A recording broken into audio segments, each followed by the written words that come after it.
Hi, so it's May 10th, and we're talking about the 2003 Acura CL Type S restoration project. One of the things that I wanted to talk about is the future plans for this car. So, one of the future plans for this car is a cosmetic restoration. We've been really focusing over the past couple weeks and months on the mechanical aspect of it with the subframe and the suspension. Now I want to focus on the cosmetic components and a little bit of the drivability. One of the biggest things that's wrong with this car is the hood. The previous owner had acquired a rock chip that rusted out. I attempted to do a cosmetic repair by filling in the rusted spot with JV Weld and then putting some primer and what I thought was color matching paint, but as you can see is clearly not color matching. It has more of a bluish hint to it, and the process left a lot of orange peel, so it's not ideal. This will be a future restoration project. I've actually already connected with my auto body guy that does all my auto body work, and we're looking at trying to acquire an OEM hood since neither one of us believes that this hood is salvageable at this point. If you look at the front, there's also a lot of rock chips, and the bumper has taken a significant amount of rocks and wear over the years. And you can also see significant wear where the front license plate bracket once was. This will be going on the car as soon as I get my new plates. One of the future goals for this car is to increase its drivability, and as you can see, the tires on this car are very cheap. They are Kelly Edge AS's, proper size for this car, proper load and speed rating and traction rating. They are 5 years old, so typical tire replacement is between 5 and 6 years old. These tires need to be replaced. I'm looking at general G-Max tires if they have another promo. One just expired and I didn't act in time, so I missed out on that. Or there's another tire that I'm looking at is Hankook Ventura, I believe. Those are both of those are very nice options, so I'm looking at those. Right now we're looking at the deck, the rear deck of the trunk, and you can see that there's significant clear coat issues with this. I talked with my auto body guy, and he recommended not having this resprayed at this time, that the car will eventually at some point need a complete respray, so we're really going to only focus right now on the hood and the bumper and then blending it into the fenders. This will be a future fix. You can see right in here we got some significant clear coat issues, or actually that's a fuzz, but there's clear coat issues going on. This car did get a color correction, but unfortunately these still exist. And at some point I'd like to replace the emblems as well. They have got a slight bit of corrosion on them, and I think to bring this car fully back we would need to replace those as well. So I did want to take a second and point out the fact that every part on this car is original. So it really does shame me to say that I'm gonna have to replace the hood on this car with another OEM hood, because then it won't be numbers matching, so to speak. It would still be OEM, yes, but the originality of the car will be essentially lost at that point. I think that's something that I'll just have to take. But I did want to take a quick second to point out the trunk on this car. It was detailed with everything else in the car, but this is what the trunk looks like. It's absolutely fantastic and gorgeous. It came with the locking lug nuts, which is right there. I keep the case in here, but the lug nuts have seen significant wear, so that's going to be a restoration project all in itself. But if you look at this, you can see that there is still the part number on there, and I don't think that that's actually the price, because I wouldn't pay $76.59 for it. I don't know what that is, but that's maybe that's a dash 1659. Let's hope it's dash 1659, but knowing that it's an Acura OEM, set, then it's probably 76. So here is the J32A2 engine. This is the original engine. This has gone through a significant amount of work since I've owned it. I've replaced the timing belt on this. I've done the rear subframe, that holds in the engine. You can see the coilovers and the adjustable ones that I put in.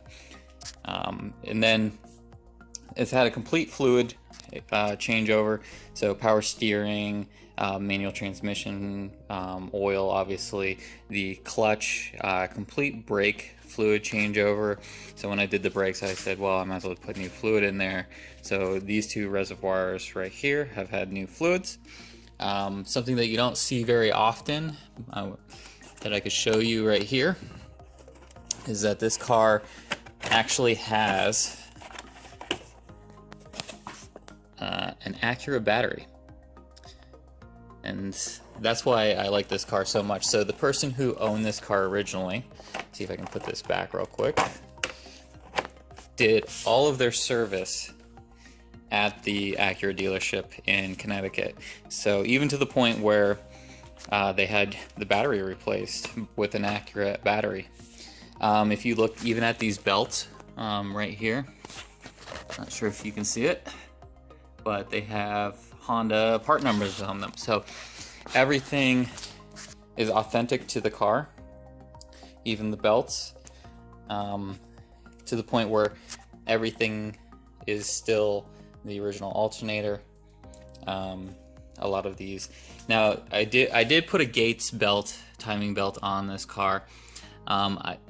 Gates is OEM, and I didn't feel like spending the extra money to put a part number timing belt on here that you don't even see.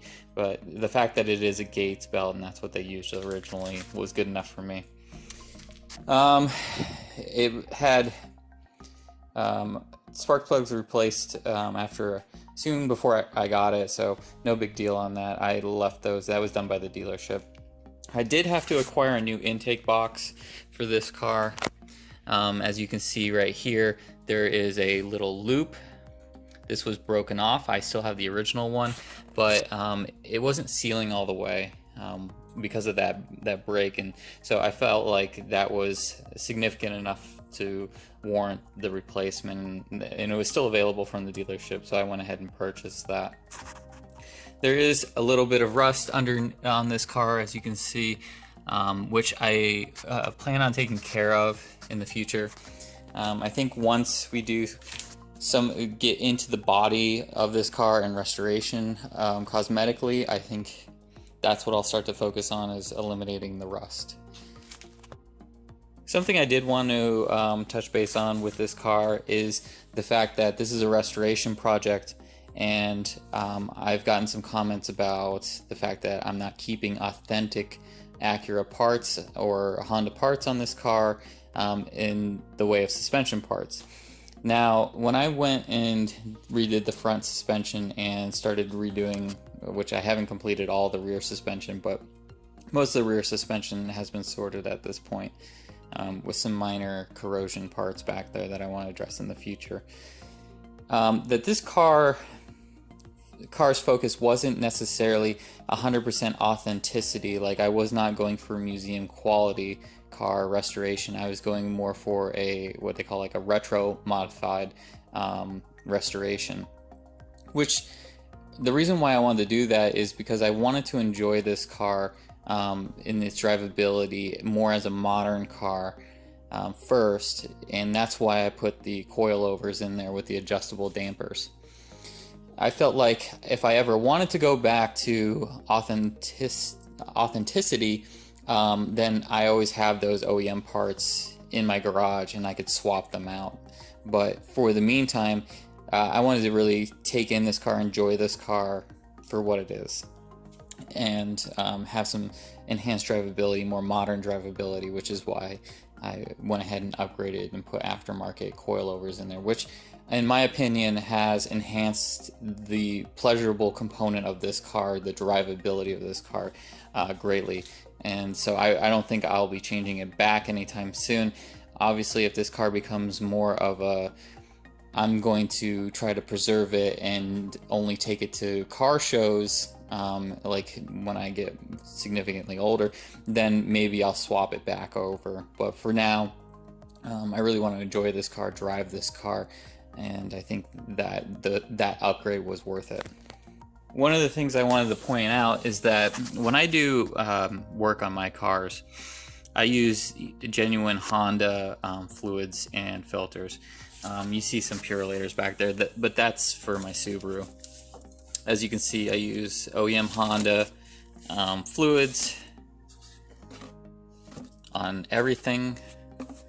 Now, this oil obviously isn't for the CL, this is for my Ridgeline.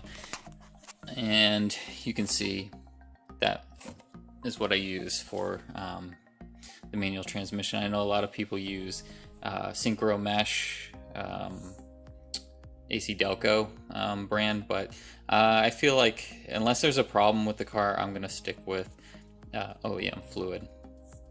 So use Type 2 coolant and, when applicable, VTM4. So rest assured that this car will only get the best fluids, and I think that that's important when maintaining the authenticity of this car.